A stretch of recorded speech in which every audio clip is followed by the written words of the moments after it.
नमस्कार। Hindi dictation YouTube channel पर आप सभी का स्वागत है। रेडी हो जाइए 5 सेकंड्स में डिक्टेशन लिखने के लिए। डिक्टेशन कुछ नई थीम पे है। रेडी।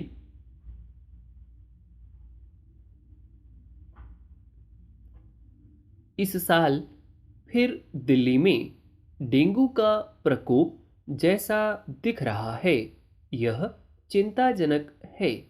डेंगू से पीड़ित लोगों की संख्या जिस तरह बढ़ रही है, उससे साफ है कि सरकार और आम लोगों को समय रहते सचेत हो जाना चाहिए। यह किसी से छिपा नहीं है कि डेंगू के फैलाव को लेकर बरती गई लापरवाही इस बीमारी को घातक शक्ल दे सकती है। गौरतलब है कि दिल्ली में इस महीने के शुरुआती 5 दिनों में ही डेंगू के 105 मामले पाए गए। रोजाना औसतन 21 नए रोगी इस बीमारी की चपेट में आ रहे हैं। यह आंकड़ा दिल्ली नगर निगम की रिपोर्ट में दर्ज मामलों के आधार पर है। वास्तव में इससे कहीं ज्यादा लोग डेंगू के दायरे में आ चुके हैं। ज्यादा चिंता की बात यह है कि डेंगू से पीड़ित कम से कम आधे मरीजों को अस्पतालों या डॉक्टरों के क्लिनिकों में भर्ती कराने की नौबत आ रही है। गनीमत यह है कि इस साल डेंगू के मरीजों के बीच प्लेटलेट की संख्या तो गिर रही है, लेकिन खून नहीं निकल रहा है। हालांकि यह कोई सुरक्षित स्थिति होने की गारंटी नहीं है, क्योंकि इस बार डेंगू टाइप 2 को मरीजों के लिए एक खतरनाक स्ट्रेन माना जा रहा है। दिल्ली में नगर निगम की रिपोर्ट के मुताबिक डेंगू के मरीजों की संख्या इस वर्ष करीब 350 तक पहुंच गई है। पिछले 6 वर्ष के दौरान जनवरी से अगस्त के पहले हफ्ते की अवधि के दौरान इस बार स्थिति सबसे ज्यादा चिंताजनक है। पिछले वर्ष की तुलना में भी इस वर्ष डेंगू पीड़ित लोगों की संख्या 2 गुनी है। यूं दिल्ली में डेंगू का दंश कोई नई बात नहीं है। सरकार से लेकर आम लोगों तक को इसकी गंभीरता और खतरे का अंदाजा है।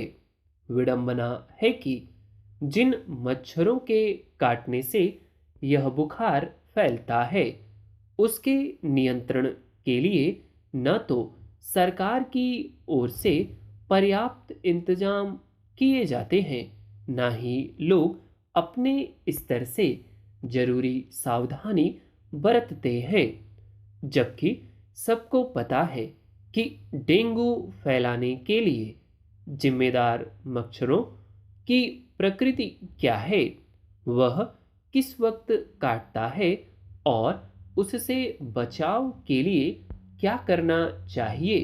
मगर इस मसले पर बरती गई व्यापक लापरवाही का नतीजा यही है कि अब फिर डेंगू अपने आक्रामक तेवर में लोगों को अपनी चपेट में ले रहा है।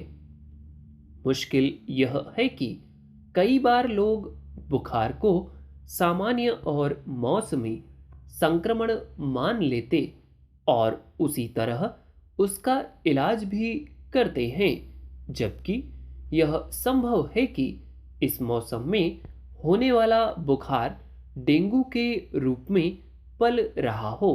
शुरुआती लापरवाही का नतीजा तब पता चलता है जब खून में प्लेटलेट की कमी होने लगती है, जबकि अगर समय रहते जांच कराकर इसका पता लगा लिया जाए तो इस बुखार के खतरे को कम किया जा सकता है।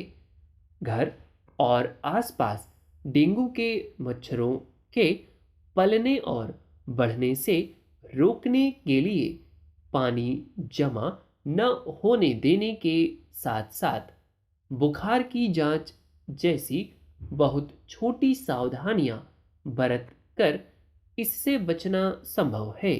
लेकिन अफसोस यह है कि न तो वक्त पर सरकार इससे बचाव को सुनिश्चित करने के लिए अपनी ओर से जरूरी कदम उठाती है और न आम लोगों के बीच अपेक्षित जागरूकता और सतर्कता देखी जाती है।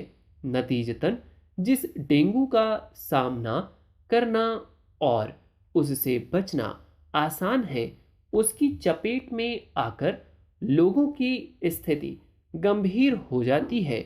इस वर्ष ज़्यादा गंभीर तरीके से डेंगू के फैलते पांव के मद्देनज़र जरूरी है कि नगर निगम से लेकर सभी संबंधित महकमे इससे बचाव के लिए हर स्तर पर सतर्क रहें। That's all. इस डिक्टेशन का स्क्रीनशॉट टेलीग्राम चैनल पर आपको मिल जाएगा। ठीक, और डिक्टेशन आपको अच्छी लगी तो प्लीज़ लाइक करें, अपने फ्रेंड्स के साथ शेयर अवश्य कर दें। ठीक, जिन्होंने चैनल को सब्सक्राइब ना किया हो वो प्लीज़ कर लें। That's all, thank you.